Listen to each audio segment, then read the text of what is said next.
ओम गणेशाय नमः। ओम नमः शिवाय। मैं निखिल ज्योतिषाचार्य आप सभी का मेरे चैनल पर पुनः स्वागत करता हूं। आशा करता हूं कि आप सभी स्वस्थ होंगे। महादेव की कृपा आप सभी पर सदा बनी रहे।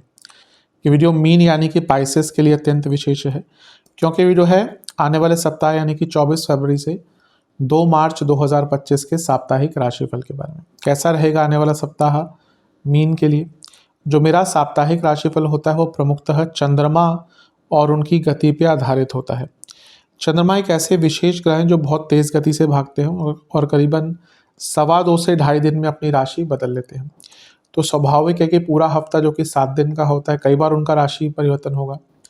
चंद्रमा मन के कारक हैं और उनकी विशेषता ये भी है कि वो जिस भाव में जाते हैं, राशि में जाते हैं, ग्रहों के साथ युति योग दृष्टि संबंध बनाते हैं, उनको भी एक्टिवेट कर देते हैं। इसीलिए डे टू डे एक्टिविटीज़ पर चंद्रमा का प्रभाव या इम्पैक्ट कहिए बहुत ज़्यादा होता है और इससे साप्ताहिक राशिफल की विशेषता बहुत ज़्यादा बढ़ जाती है।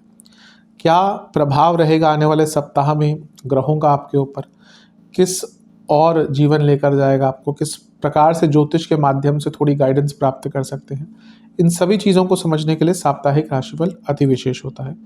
यदि आपकी लग्न राशि या चंद्र राशि मीन है, दोनों ही गाइडेंस के लिए इस राशिफल को देख सकते हैं। जहाँ से आपको ज़्यादा सूट करता है, रिलेट करता है, वहाँ से ऑब्जर्व कीजिए। व्यक्तिगत तौर पे मेरा मानना है लग्न राशि से देखेंगे तो अच्छा है। इनकेस नहीं पता आपको अपनी लग्न राशि, तो अपनी चंद्र राशि से भी इसको ऑब्जर्व कर सकते हैं। तो शुरू करते हैं इस अत्यंत महत्वपूर्ण साप्ताहिक राशिफल का।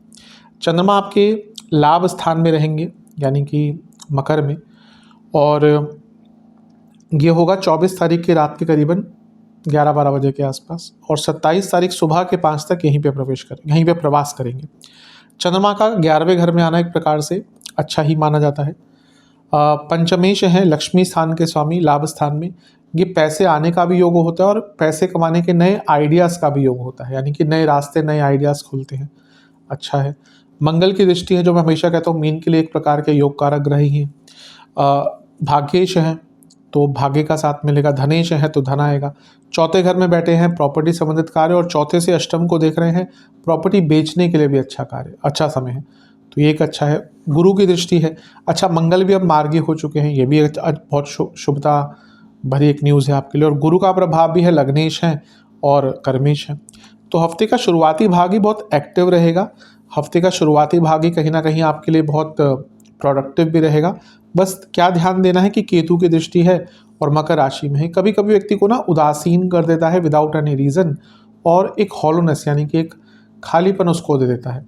उस चीज़ से बचना है, उस जोन में जाने से बचना है।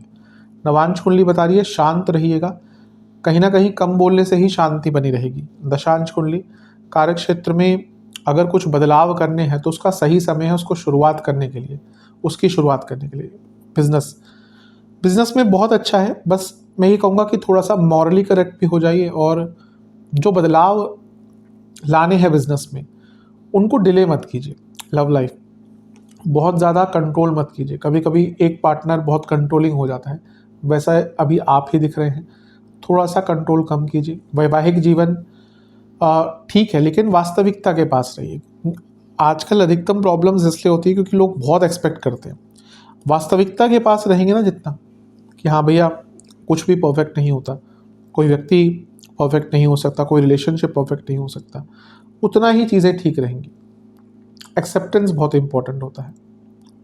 वैवाहिक जीवन की स्टूडेंट्स की जहाँ तक बात है, आपको कोई सही रास्ता नहीं दिख रहा, सही पाथ नहीं दिख रहा, किसी से पूछकर, किसी अपने सीनियर से या गुरुजन से पूछकर एक क्लैरिटी लाइए अपने रास्ते में।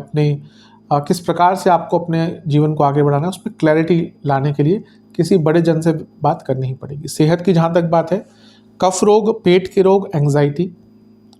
सर्वाष्टक में आपका भाग्यस्थान बली है, ये बता रहा है कि भाग्य का भरपूर साथ मिलेगा। आध्यात्मिक रहेंगे, धार्मिक रहेंगे और भी अच्छा रहेगा। चंद्रमा आपके लाभ स्थान में आ जाएंगे यानी कि कुंभ में। ये होगा 27 तारीख सुबह के 5 बजे, और 1 मार्च सुबह के 6 तक यहीं पड़ेंगे। चंद्रमा का 12वें घर में आना एक प्रकार से बहुत अच्छा तो नहीं माना जाता। यहाँ पे बहुत सारे ग्रहों का योग भी है, उनसे देखते हैं। पंचमेश का 12वें घर में, 12वें घर के स्वामी के साथ बैठना, ये विदेश संबंधित कार्यों में सफलता दिखाता है, और जो बच्चे या स्टूडेंट्स विदेश जाना चाहते थे उनके कार्यों को आगे बढ़ाता हुआ दिखा रहा है। चंद्रमा सूर्य के साथ है जो छठे घर के स्वामी, और बुध भी साथ में है, तो ये लिखा पढ़ी के कार्य, अदालती कार्रवाई में कुछ ना कुछ शुभ दिखा रहा है। और बुध के साथ भी है जो 2 केंद्रों के स्वामी है, तो बिजनेस और प्रॉपर्टी संबंधित कार्यों में फिर से सफलता मिलेगी। लेकिन ग्रहों की जो अपनी जोड़ी है वास्तविक रूप से वो भी प्रभावित करते, तो शनि चंद्रमा विष दोष, चंद्रमा सूर्य अमावस्या दोष, और चंद्रमा बुध यानी कि कन्फ्यूजन। तो मानसिक दृष्टिकोण से ना बहुत ज़्यादा कष्टकारी टाइम जा सकता है। बहुत कुछ करने का मन करेगा पर चीज़ें उस रूप से या उस स्वरूप से होंगी नहीं, तो फ्रस्ट्रेशन रहेगा।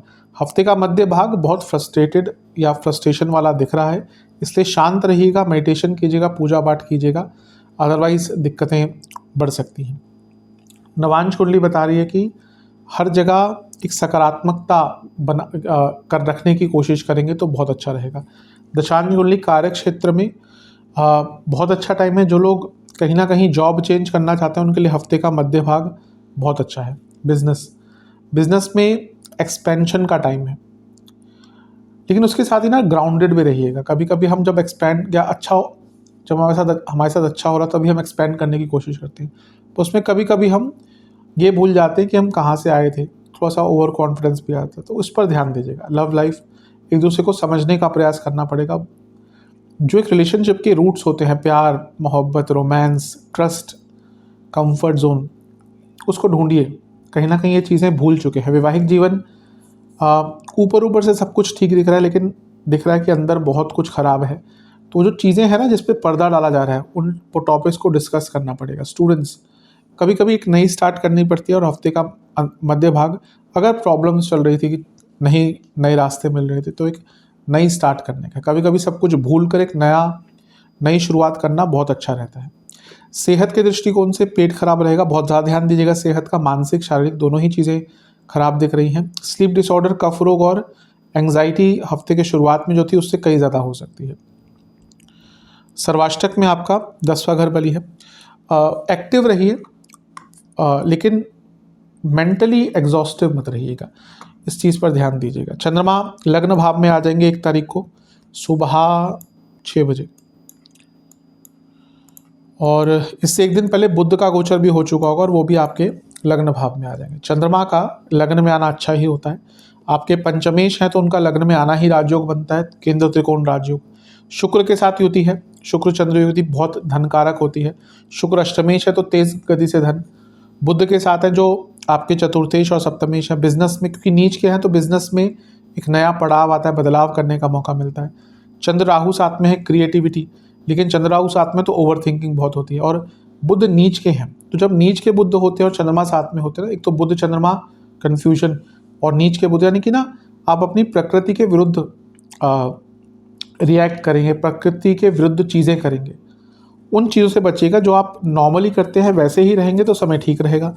जहाँ कुछ बहुत किसी की देखा देखी करना शुरू हो गया, किसी से इन्फ्लुएंस होकर शुरू कर दिया आपने करना, तो फिर उसका नेगेटिव इम्पैक्ट पड़ सकता है। नवांश कुंडली बता रही है कि बहुत शांति से और सरलता से टाइम बिताइएगा। दशांश कुंडली कार्य क्षेत्र में आप बहुत कुछ और कर सकते हैं लेकिन प्रयास नहीं करते। प्रमोशन का अगर बातचीत चल रही है तो समय अच्छा है। बिजनेस में एक स्मूथनेस लाइए, एक सरलता का भाव लाइए। लव लाइफ के हिसाब से सब कुछ अच्छा है, एक ही दिक्कत दिख रही है कि आप टाइम मैनेजमेंट नहीं कर रहे एक दूसरे के लिए, इस पर विचार कीजिएगा इस टाइम पे। वैवाहिक जीवन, मन की बातें क्लियर कीजिए। बहुत ऐसी बातें हैं जो क्लियर नहीं हो पा रही, उन पर विचार करना ही पड़ेगा।